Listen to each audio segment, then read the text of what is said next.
Ma'am, with all due respect, the mops are over there. This is a live-fire simulation for actual soldiers. The words, dripping with condescension, came from Sergeant Miller, an instructor whose confidence far outstripped his experience. The crowd of young trainees, nervous and eager to please, let out a ripple of sycophantic laughter. They stood in the observation deck of the most advanced tactical training facility on the eastern seaboard, a multi-million-dollar maze of sensors, holographic enemies, and programmable threats. In the corner, the object of their ridicule, a woman named Evelyn Reed, simply paused her work. She wore the gray, unassuming uniform of the base's civilian custodial staff. Her hair was tied back in a neat, simple bun, and her face was a quiet mask of neutrality. She didn't flinch. She didn't offer a retort. She simply gave a slow, deliberate nod, her eyes holding Miller's for a fraction of a second before returning to the industrial buffer she was polishing. But the base commander, Colonel Hayes, watching from his office monitor, saw something else. He saw the woman's stance, not the weary posture of a laborer, but the balanced, coiled stillness of a predator at rest. He saw the way her gaze swept the room, not aimlessly, but in systematic, overlapping arcs, cataloging every person, every exit, every potential variable. The trainee saw a janitor. The sergeant saw an inconvenience. The colonel, however, saw a ghost from his past. If you believe that true strength is quiet and competence is the only voice that matters, type professional below. Sergeant Miller turned back to his trainees, puffing out his chest as he gestured toward the massive screens displaying the simulation environment. All right, listen up. You are entering a hostile urban zone. IED threats are active. Hostage situation on the 3rd floor. Your mission is to secure the asset and neutralize all hostiles. The clock starts. Now, he thrived on this theater, the performance of authority. He saw himself as a gatekeeper, the forge in which soft recruits were hammered into hard soldiers. To him, the world was divided into neat categories, those who belonged in the arena and those who cleaned it. Evelyn Reed was, in his mind, firmly in the latter. She had finished polishing and now moved along the back wall with a bucket and a cloth, wiping down the control consoles with methodical precision. Her movements were economical, fluid, and utterly silent. She didn't watch the screens with the wide-eyed awe of a civilian. She observed them with the dispassionate analysis of a critic. She saw the fire team's flawed entry formation. She noted the way their point man failed to check his corners, a fatal but common rookie mistake. Miller, in his loud monologue about aggression and dominance, missed all of it. He was teaching them how to shout, not how to listen. Evelyn's silence, meanwhile, was a container for decades of listening, to the subtle shift of weight on a loose floorboard, to the change in cadence of a foreign tongue, to the almost imperceptible click of a detonator. Her presence was a quiet rebuke to his noisy ignorance, a fact that was about to become catastrophically clear. The first sign of trouble was a flicker on the main power grid, followed by a high-pitched whine from the server bank. Miller barked at a tech. What was that? Before the man could answer, the lights in the observation deck cut out, replaced by the stark, blood-red glow of emergency strobes. The massive screens displaying the simulation went black, then flashed with a single, ominous block of text, system lockdown, cascading failure imminent. A wave of panic washed over the room. Inside the simulation, the trainees were now trapped. The physical doors to the arena had sealed with a heavy, metallic thud. Miller frantically hammered at a dead console. Get me engineering. Get me the override codes. Now, his voice was an octave higher now, the confident instructor replaced by a panicked bureaucrat. His authority, built on the rickety foundation of a controlled environment, was crumbling. Amidst the rising chaos, one thing remained constant. Evelyn Reed placed her cleaning cloth neatly on the edge of her bucket. She straightened her back, and in that simple movement, the janitor vanished. Her shoulders squared, her chin lifted, and her eyes, once placid, became laser-focused. She moved not with the shuffle of a cleaner, but with the deliberate, ground-eating stride of someone who knew exactly where she was going and why. She walked directly toward the master command console, her path cutting through the panicked huddle of technicians like a ship through water. The air was thick with the smell of ozone and fear. Miller finally noticed her approach, his face a mask of disbelief and fury. Get back. Ma'am, this is a restricted area. That's classified equipment. His words were just noise, empty brass clattering on a deck. Evelyn didn't even look at him. Her hands, steady and sure, moved over the console's physical interface. She ignored the dead touchscreens and popped open a small, unmarked panel below, revealing a hard port for a manual comms line. She found a headset, plugged it in, and her fingers flew across a small, ruggedized keyboard, typing a command string so old it wasn't in any modern technical manual. A single green light blinked to life. She had a direct, one-way channel to the trainees inside. The colonel, watching on his now-restored monitor feed from a separate emergency power circuit, leaned forward, his eyes wide. He knew that command string. It was a ghost code, a Ranger backdoor built into the system's core programming decades ago. Evelyn's voice, when it came, was unrecognizable. Gone was the quiet deference. It was replaced by a voice of pure, unadulterated command. Calm, clear, and absolutely lethal. "This is Master Sergeant Reed," she said, her voice cutting through the static in the trainees' helmets. "De-escalate weapon systems. Switch to infrared.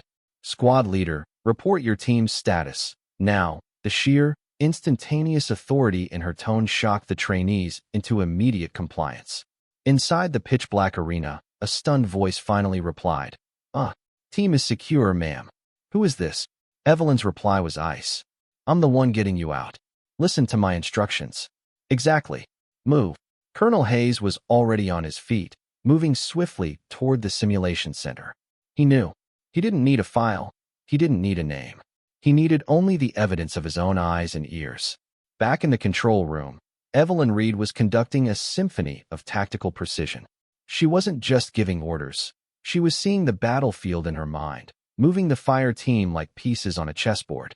"Bravo team, move to the north wall. You'll find a maintenance conduit, panel 37 Charlie. Open it. Inside is a manual power breaker. It will be secured with an en-bloc clip." Miller stood frozen, his mouth agape. "That's impossible," he whispered to no one. "That conduit isn't on any of the schematics." It wasn't. It was part of the original structure, a detail only someone who had been there at the very beginning, someone who had helped design the protocols, would know. Evelyn continued, her voice a steady, rhythmic anchor in the storm. She talked them through bypassing the security clip, using a bootlace and a pen, a field-expedient trick from the old playbook. She guided them through the sequence to kill the simulation's core logic, an act that would trigger a hard reset and release the magnetic locks on the doors. There was a final, deafening clank as the main breaker was thrown, followed by a profound, echoing silence. A moment later, the main lights flickered back on, and the heavy doors to the arena hissed open. The trainees stumbled out, blinking in the sudden brightness, their faces a mixture of relief and utter awe, all of them looking toward the control room, searching for the source of that voice. The colonel entered the control room just as the trainees were emerging. The scene was a tableau of reversed authority. The once cocky Sergeant Miller was pale and silent, leaning against a wall as if his legs could no longer support him. The technicians were staring at the calm woman in the janitor's uniform who was now methodically unplugging her headset and coiling the cable with practiced efficiency. Colonel Hayes walked past Miller without a word. He walked past the stunned trainees. He stopped directly in front of Evelyn, leaving a respectful distance between them. He didn't speak. He just looked at her, his expression one of profound, rediscovered respect. "It's been a long time, Master Sergeant," he said, his voice quiet but carrying across the entire room. He turned to his aide. "Pull up the service record for Evelyn Reed."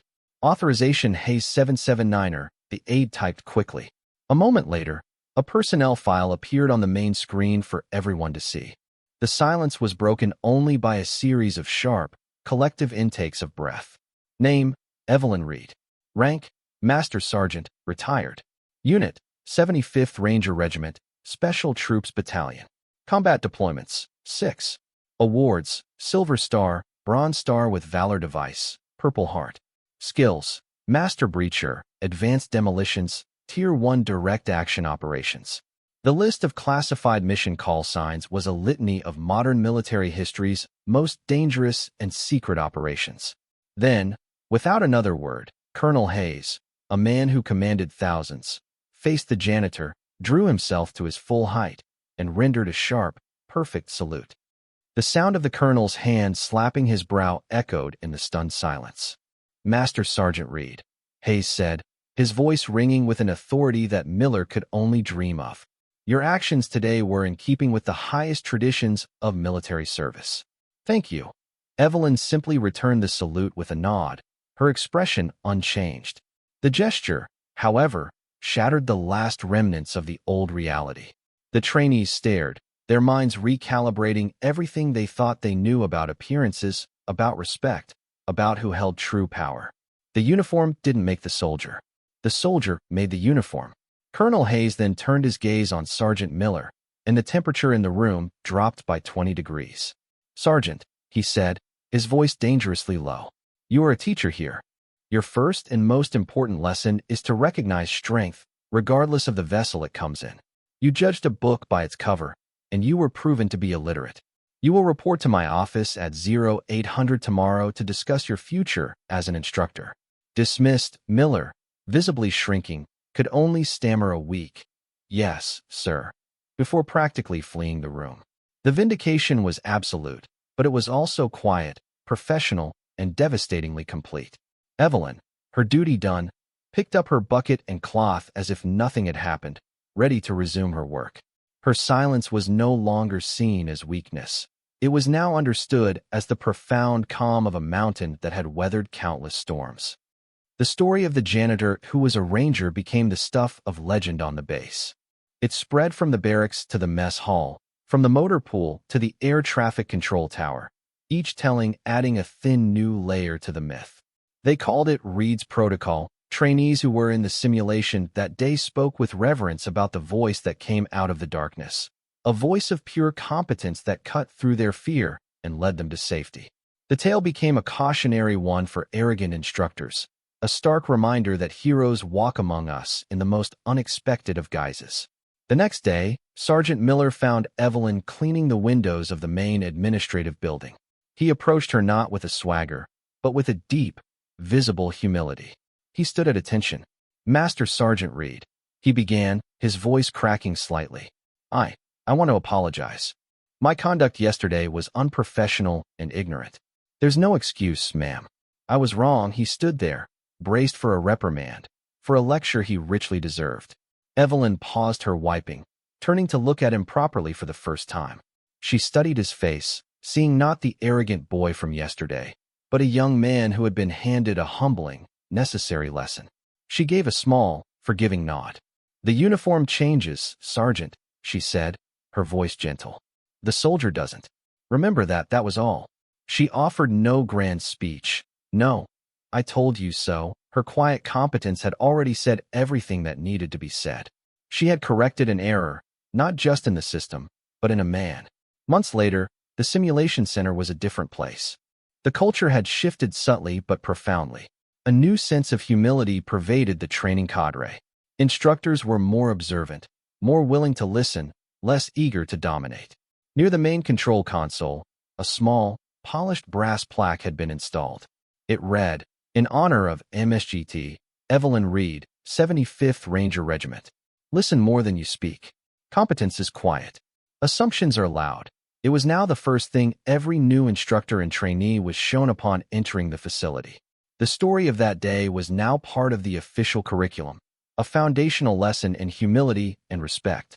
Evelyn Reed still worked as a janitor, still moved through the hallways with her quiet, methodical grace. But now, she was seen differently. Soldiers, from the lowest private to the highest-ranking officers, would nod to her as she passed, a silent acknowledgement of the warrior who walked among them in a gray uniform. She sought no accolades, no recognition.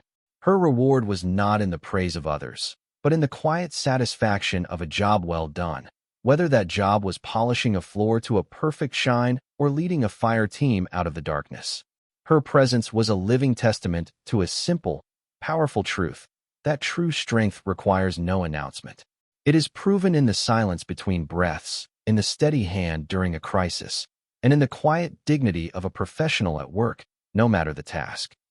Her legacy was not in the medals she had earned or the missions she had survived, But in the lesson, she had inadvertently taught an entire generation of new soldiers. It was a lesson that reverberated far beyond the walls of that simulation center. It was the idea that respect is not a right of rank, but a dividend of character. It was the understanding that the most valuable person in the room is often the one who speaks the least. Evelyn Reed's story became a quiet anthem for the overlooked, the underestimated, the silent professionals who form the bedrock of any great institution. She proved that you don't need a grand stage to demonstrate greatness. You only need a moment of crisis and a lifetime of preparation. True legacy isn't what you say about yourself. It's the standard you set that others choose to follow. It isn't a monument of stone, but a quiet, enduring change in the hearts and minds of those you touch. Evelyn sought nothing, but in her silence, she changed everything. For more stories where quiet competence triumphs over loud assumption and where silent professionalism defines their worth, subscribe to Unknown Heroine Tales.